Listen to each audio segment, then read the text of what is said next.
There always seems to be a debate about whether or not to use a filter over your lenses, and what benefits or drawbacks they might have. Does the protection they offer outweigh any image quality drawbacks they might have? To answer that question, I set up this test. I placed a Macbeth chart and some lens targets in my studio to be this small in the image. Then I shot an image with no filter on the lens and examined it for resolution. Next, I placed a cheap but clean filter on the lens and repeated the test. I can't see any difference between this and the unfiltered image. But with a dirty filter I could. So I'm confident that a glass filter over your lens will have no visible detrimental effects on sharpness, unless it's dirty. And I'd rather clean a filter very often than my lens.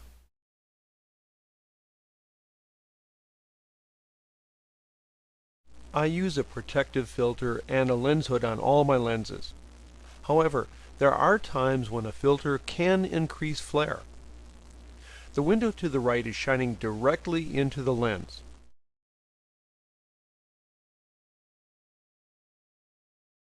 This image shows the loss of contrast that a filter can cause. So when I'm faced with extreme backlighting, I'll remove the filter. Without the filter, the image is acceptably contrasty, without too much effect from that strong backlight. Later in the program, I'll show some other steps that I take to reduce flare. Sometimes we need to use a neutral density filter to either lengthen the shutter speed or allow me to open up for a shallower depth of field than I otherwise could. This variable filter from Tiffin gives me anywhere from 2 to 8 steps of darkening.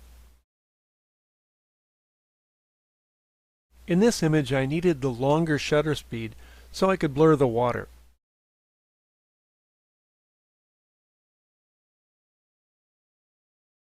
For this shot I wanted a powerful flash to balance with the sunlight, but that can result in too much depth of field because the fastest shutter speed that I can use is a 2/50th of a second with a regular flash unit.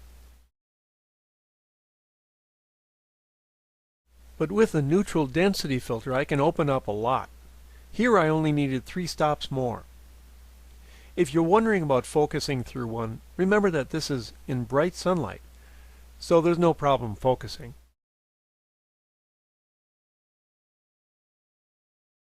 Another filter that's very helpful is a polarizer. The first and most obvious use of a polarizer is to darken a light sky like this one. And the polarizer did its job. Because I wanted to avoid shadows on her face, I had her tip her head up and close her eyes in the bright sunlight. Now, normally we want soft light for people, but during this exposure, a cloud passed over and gave us soft light. But that reduced the amount of light on her, and the camera compensated, thereby lightening the sky, and that's not good.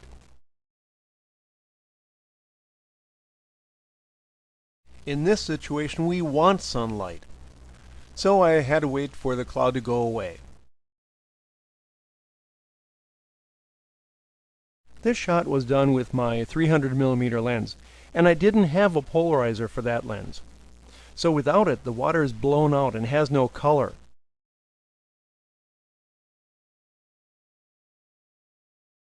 Here I switched to my 70-200 lens and used the 77mm polarizer.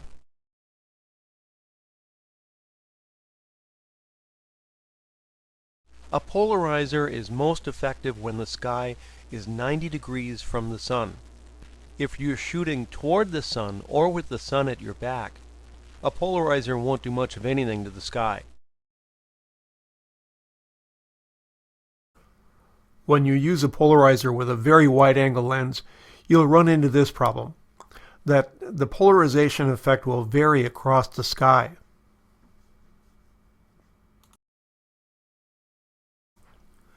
So you'll need to even that out. Probably the best way to do that is in your raw conversion software to reduce any banding that might occur in the sky.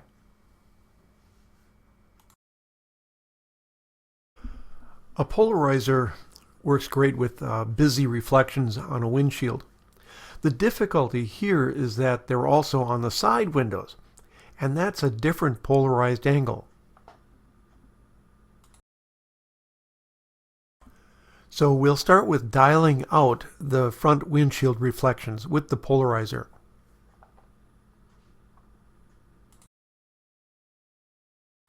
Next, we'll spin the polarizer about 90 degrees to dial out the side reflections.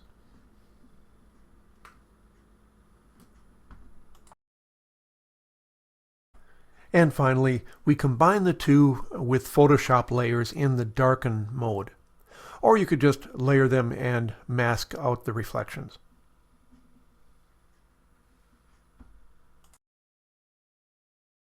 I use a polarizer when I want to reduce glare to help with the saturation on vehicles.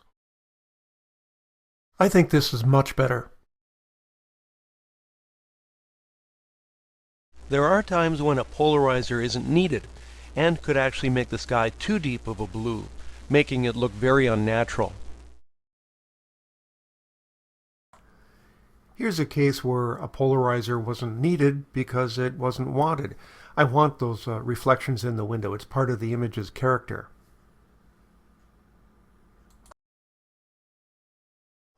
My camera angle was 90 degrees to the low, warm sun. I used a polarizer, but the left of the image went too dark. With a wide-angle lens, the polarization wasn't uniform across the sky because of the wide field of view the lens covers relative to the sun.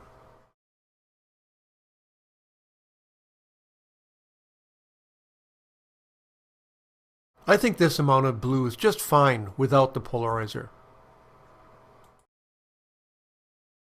One of those times is when you're shooting with your subject in direct sunlight and your camera is facing 90 degrees from the sun. The sky will look its maximum blue. Another time is with a low, warm sun to your back. The subject will be very warm. In the raw conversion software, you'll probably remove some of that warmth by making the image more blue. And this adds blue to the sky. Okay, for those of you who don't like toys, skip through to the next section. You'll need a van to haul the lighting equipment. Arrange it so that you can get stuff out without having to take other stuff out first.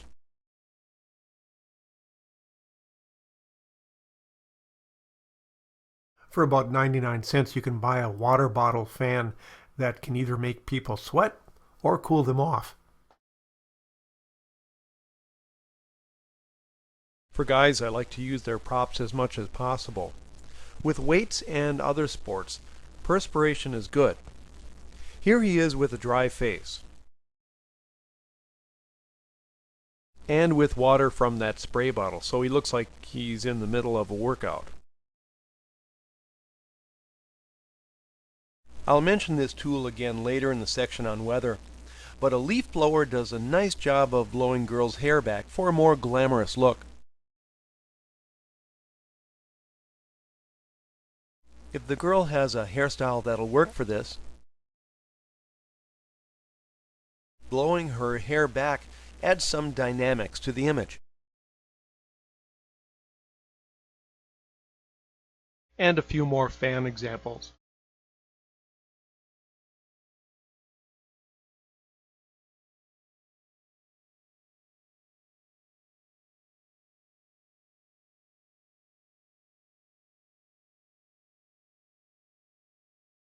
Of course, you want to use a battery-operated blower with a variable control, not a gas-powered blower. If you need a fog machine in your studio, an electric fog machine is the way to go.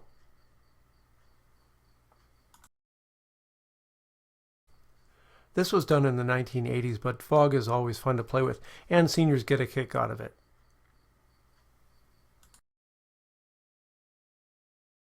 I took the fog machine outdoors at night and I used an extension cord. This too was done in the 1980s, and what I learned was that backlit fog requires very little light.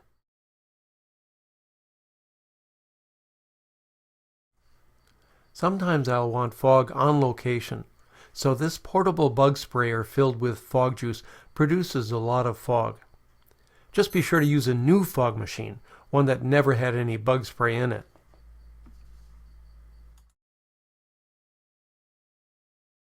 This is okay,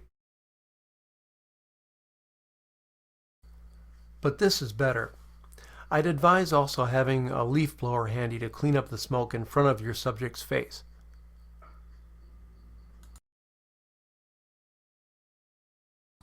There's a hole in the roof of this old shed where I'm going to place a little speedlight flash. This and some smoke will make a cool light beam. The smoke from a fogger isn't the same as real fog, but it's close enough.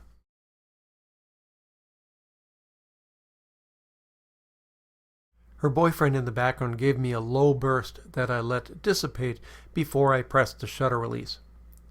But generally outside you need a lot of fog because the wind can dissipate it very quickly.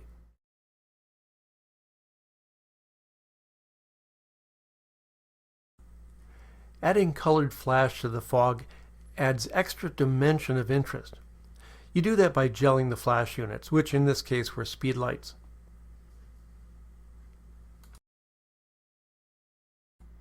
If there's no wind or you want fog in the background more as mood than a strong fog, then an aerosol spray can do the job.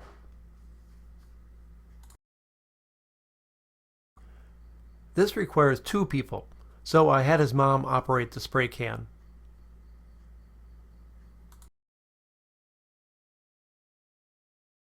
I like this image as is, and this was done with a 300mm f2.8 lens. But I'm sure there'll be plenty of clients who prefer the added fog.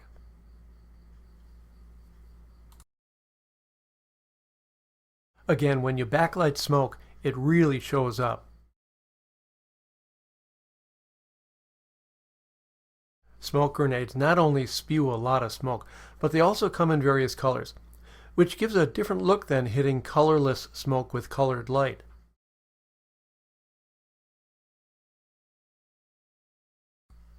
It's pretty uncontrollable, so once you start it, you just have to let it go.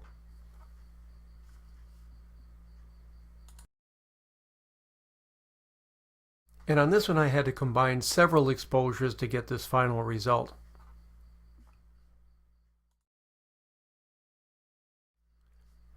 And finally, if you don't want to deal with real smoke, you could fake it by adding the smoke in Photoshop. I did this by grabbing some smoke images off the internet, but you can easily make your own in the studio or outside at night. But doing this in the computer robs the scener of the experience, so I wouldn't recommend it unless it's an afterthought.